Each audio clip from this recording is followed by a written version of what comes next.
টিউবওয়েলের ঠান্ডা পানি। এইটা হচ্ছে আমাদের বাড়ির পেছন সাইডটা, আর পেছন সাইডটার এখানে হচ্ছে লেবু হয়েছে। আর দেখেন লেবু তোলা কেমনটা কষ্টের, অনেক দূরে কিন্তু লেবুটা। আর লেবুর যে কাঁটা কত বড় হয়ে গেছে। এই যে এটা দিয়ে শরবত বানাবো, টাটকা লেবু। এই যে গাছটা, এই পেছন সাইডে বিশাল বড় লেবুর গাছ। আর এই লেবুটা তুললাম, এটা দিয়ে শরবত বানাই চলেন। টিউবওয়েলের ঠান্ডা পানি আর টাটকা লেবুর রস।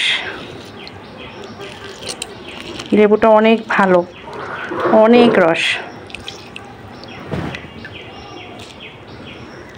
একদম মন জুড়ায় যায় এই গরমে খেলে। আর দিয়ে নিচ্ছি একটু চিনি, আরও দিতে হবে। এই তো আর একটু চিনি দিয়ে দিচ্ছি, ব্যাস তৈরি টাটকা টাটকা লেবুর শরবত।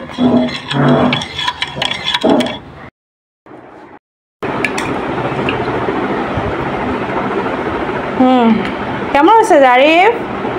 সুন্দর, খুব সুন্দর হয়েছে শরবতটা, খুব সুন্দর হয়েছে।